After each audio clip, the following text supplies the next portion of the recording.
Well, we're told that free trade agreements are essential for New Zealand's survival. One, this is not a trade agreement. And two, the only thing that we really can gain from this is access for Fonterra to sell more dairy products in the US. And we know that US politics means, especially with an election year next year, there is no way that the Obama administration will do anything to muck up the votes that will come from those important states that have a dairy industry.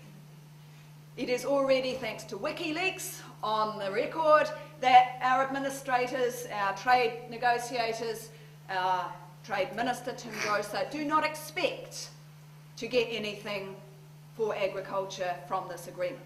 But even if they do, we have to ask, is Fonterra's interests the interests of New Zealand? And who is going to end up owning Fonterra when we see the sale of the farmlands to foreign owners?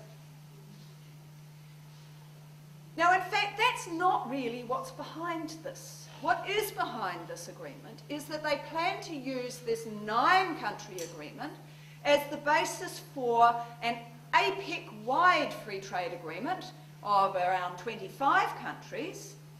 Why might they want to do that? Not really anything to do with trade or even economics. It's designed as a counterpoint, a US-led counterpoint to China's influence within the Asia-Pacific region. So it is geopolitical, it is the same kinds of stories that we've heard from the other speakers today. So what can we do about this? Well, we actually have a pretty good history of stuffing these things up. We did it very well with the MAI. APEC came to nothing. Those of you who follow the World Trade Organization will know that the Doha round has become totally paralysed. The reason why they've gone to these bilateral free trade agreements is that it's easier for them to do. But what we have now is a really good collaborative campaign across at least 7 of the countries that are involved in the Trans-Pacific Partnership. What we've been doing here in Aotearoa has actually been leading a lot of that resistance.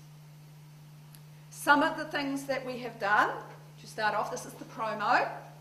We published a book called No Ordinary Deal, which sets out a whole range of the issues that from New Zealand and Australian, largely academics.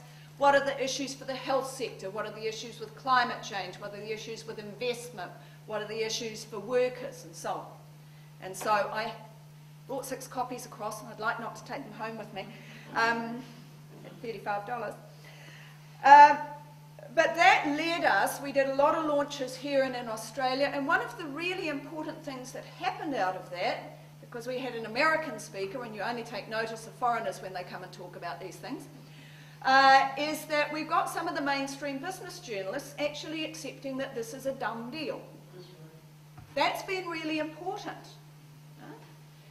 But at the same time, Labour has come out and said, well, the secrecy is not a good thing, which is a start. But they've also said farm acres are die in the ditch issue. And in fact, if you go through Phil Goff's list of policies for the next election, almost half of them would not be doable under this agreement. Hone Harawira has been great in terms of support when he was in the Māori Party, but the rest of the Māori Party say, oh, trade deals are good. In the words of Tariana Turia, our people like to buy things cheap from the warehouse.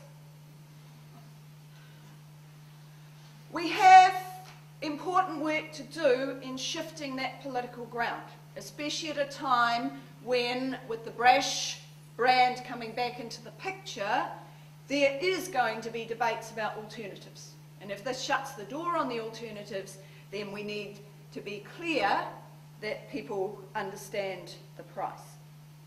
We have a petition about releasing the text. There were 850 people who signed on to that letter, and subsequently a number of groups signed a petition that we handed to Parliament several weeks ago. Foreign Affairs, Defence and Trade Select Committee will meet next week to discuss whether they will hold hearings, which is an opportunity for people in an unprecedented way to say that this is not a deal that they want.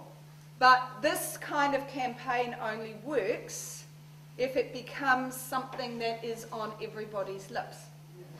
And trade agreements are hard to get on people's lips. So it's not a trade agreement, it's a selling our sovereignty, tino rangatiratanga, and the sovereign right of all of us to have a say about our futures down the line for the whole of the next century. So we have several websites. There's a TPP Watch website, there's a TPP Digest website, and we encourage you to do everything that you can to mobilise around this, because if we lose this one, then a whole range of the domestic issues, the domestic forms of resistances that we might like to think we're going to engage in are going to be pretty meaningless. Or at least there's going to be another set of barriers that we need to break down. So, as Peter started off, it was lovely to see him again. Last time I saw him was in a press conference in 1995 when Annette Sykes and Mike Smith were talking about if foreign corporations take over the resources in Aotearoa, then forests will burn and bridges will be blown up. And foreign corporations are still on the rampage, and we need to find other ways of getting that message through. So as Peter said, the struggle goes on. Ka whawhai tonu mātou, ake, ake, ake.